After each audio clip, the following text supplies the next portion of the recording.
Tonight on CTV, old doesn't mean broken when it comes to these old-fashioned cars. CSU approved funding for an exciting Halloween event coming soon. And a whole bunch of news coming out of the world of CSU sports. This and much more coming up tonight on CTV. Good evening, Rams. I'm Emma Askren. And I'm Mattison Brumagim. Thank you for joining us tonight. A Loveland resident just became the most wanted man in Larimer County. 42-year-old Tipong Nathan Tungbua is wanted for identity theft, trying to influence an officer, and many other charges built up over the past week. Tungbua is described as standing 5 feet 9 inches tall, weighing 195 pounds, with brown eyes and black hair. However, in the images provided by the Larimer County Sheriff's Office, he appears to be bald. Anyone with information relating to Tungbua is encouraged to contact the office at 970-416-1985. A Fort Collins man was arrested after he attempted to sell cocaine at a bar last Friday night. According to police, when police would refuse, the suspect pulled a gun on them. After a fight broke out, officers managed to subdue the suspect. The man, currently unidentified, was charged with felony menacing, unlawful carrying of a concealed weapon, and drug possession. He's currently booked into Larimer County Jail on a $5,000 bond. This Saturday, Fort Collins Police Services will be hosting an event for the community to safely dispose of unwanted firearms and ammunition. This opportunity will eliminate the risk of theft, misuse, or accidental discharge of firearms.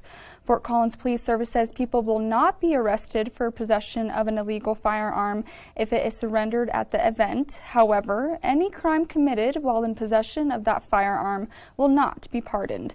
Serial numbers from the guns will be checked against state databases to ensure that they have not been reported stolen before they are destroyed. The event will take place in the north parking lot of the Police Services building from 10 in the morning to 1 in the afternoon. The Fort Collins City Council is being sued over the development plan for Sanctuary on the Green, which proposes for 212 housing units north of LaPorte Avenue and west of Taft Hill Road. However, the opponents to this development, a group of neighbors who formed the nonprofit Sanctuary Field Neighborhood Network, have spent nearly a decade challenging the 41-acre development proposal. The group claim in court documents that the City Council lacked authority to hear their appeal by exceeding jurisdiction by appointing the hearing officer. The neighbors state that under the city's land use code, the project should have been decided by the city's Planning and Zoning Commission.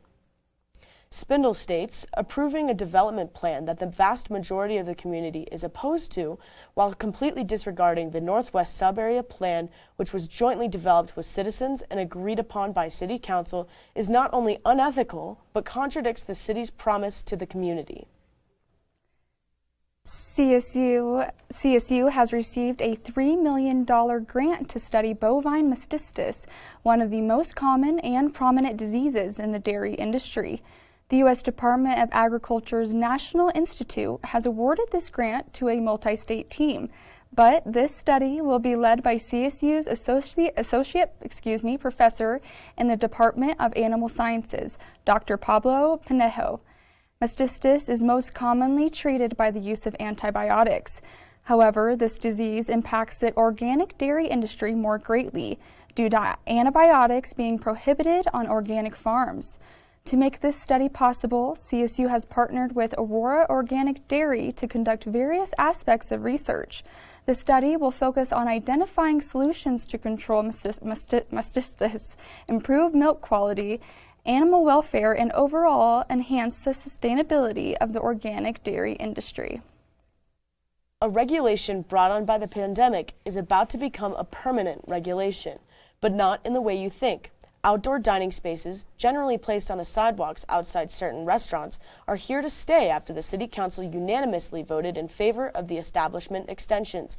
According to city staff, the outdoor seating was popular and successful both economically and as a way to liven up the sidewalks. Now each individual business has the choice to either keep its outdoor options or go back to its traditional ways. Are you tired of having to remember to adjust your clocks for daylight savings? Well, this could be the last year Colorado residents have to turn back our clocks during the winter months. Back in June, Governor Jared Polis signed legislation to put into law for daylight savings time when time is advanced by 1 hour in the spring and summer to be year-round. However, this law would be permanently instated only if federal law is enacted to allow states to remain on daylight savings time year-round, and at least 4 states in the Mountain Standard Time, in addition to Colorado, enact legislation making daylight savings a year-round standard. For now, don't forget to set your clock back an hour on Sunday, November 6th. The recent change in daylight savings is joined by falling temperature. Adam Carlson will join us after the break to give you the rundown and what to expect from the weather for the rest of the week.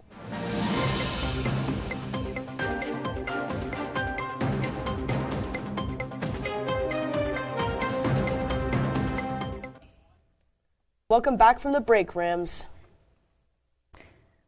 Old-fashioned American cars are legendary. Whether you appreciate the history or you enjoy seeing them cruise through Old Town, these cars are sure to turn heads.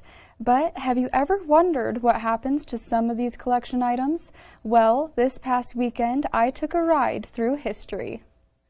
And now 5, 18.5, and 18.5, now 19, 19,000. This past Saturday, 325 old-fashioned American cars were put up for auction. The large collection belonged to one Fort Collins Towing Company owner, Ryan Millen. For the past half a century, Millen collected these vehicles with the intention of getting them running, but instead they sat and collected dust. Majority of the cars in the collection were in bad shape, but for some auction goers, that is exactly what they were looking for. Johnny Arowan, an auto body shop owner from Los Angeles, came to the auction with a mission. I came out here with a car hauler, ready to buy cars, a stack of cash. What brought me out here is the love of old cars, Impalas, bombs. These are called bombs in LA. And actually 1954 and older, it's the lowriding scene that's part of LA, that's part of culture and people out there. While the collection may have looked like a pile of garbage, Marcy Garrett says she found her treasure. Oh, this car is my heart. Actually, I had a 70 Mustang. It's actually what my oldest son came home from the hospital in. And my idiot ex-husband decided his drugs were more important, and he forged my name on the title and sold it for drugs. And so for 30 years, I've been looking for just the right little gem and saw this online and said, I gotta try. Now 15,000, ma'am. At 15,000. Sold it. Sold it. Here she is. It sounds cheesy, but a joy explosion. I just squealed, and it was just, I don't have good things always happen like that, and so it just felt good. You know, it was just, I think I might have peed a little, and that's okay. Marcy paid $15,000 for her 1972 Ford Mustang Convertible that currently doesn't run, but she ensures it will. I'm very proud of it. I'm very proud of it, and I'm going to put the work in myself to get her running right, and she'll be a real part of me, not just a car. She's my heart. 4,000. At 4,000. At 4. My grandpa was a huge fan of old-fashioned cars and going to auctions, so I'm a little bummed I didn't see a 1966 Ford Bronco out of all of those cars. Anyway, in all, this event was one exciting, especially for car enthusiasts from all around. It seems that CSU is always perceiving some kind of grant or funding for research in many fields. This latest cash ties back to the roots of the university, with $12 million being donated to research sustainable agriculture. The USDA is sponsoring 70 projects around the country from a pool of $2.8 billion, giving $5 to $100 million per project. CSU is involved in some capacity with 9 projects, from regenerative ranching economies to climate beneficial fiber. For more information on what projects CSU is working on, you can go to the link below. This generous donation is not only the fund to come out of last week. Funding for this exciting event is sure to drag its way into the brains of students eager for Halloween. Beat reporter Kyra McKinley joins us live in the studio with more. Kyra?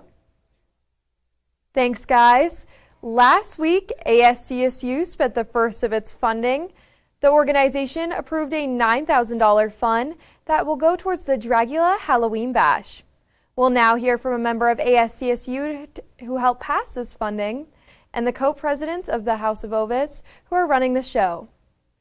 So what we decided to do, the organizers, myself, and the SDPS senators, specifically the senators for the Pride Resource Center, they wrote a bill to get most of the funds from Senate to be able to be used to pay for this event.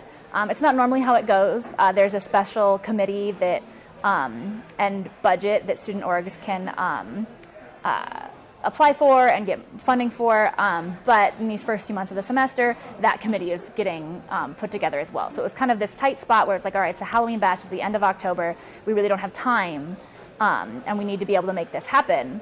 Now that the drag show has received its funding, we'll hear from more details on the event from the co-presidents of House of Ovis. Yeah, so we have a full show right now with performers from Northern Colorado, as well as your fellow Ramsden drag. So there will be CSU students that will be performing. And if you want to go to it, it's in the LSE ballroom upstairs from 5 to 9. 5 to 9. And the first hour is just a mixer. You come in your costume, you have some catering provided by CSU's Your Waste. And then the drag show starts. It's $2 for students, $5 for community members. And we have a little costume competition. So you come in your homemade, sustainable Halloween costumes. And yeah, it's going to be a good time. You can find more information on this drag show at CSU Drag House of Ovis on Instagram. Back to you guys. Thank you, Kyra. Even though Halloween hasn't even arrived yet, Fort Collins is already preparing for this holiday season. That's right, Emma. The turning on of the Old Town lights is an annual tradition that lets Fort Collins residents know it's the holiday season. The lights will be turned on in a ceremony that many have come to watch in the past years. On November 4th at 5:30 in the evening, people will begin gathering in Old Town to watch as lights are flipped on in an hour. Once the lights are turned on, they will stay on until Valentine's Day in February of next year. And that brings us to the end of our news for you all tonight. Thank you for tuning in. Don't just turn away yet, though. Leah Kukowski will be out after the break to slide into news on all your favorite CSU sports, including soccer, volleyball, football, and hockey. All this on CTV.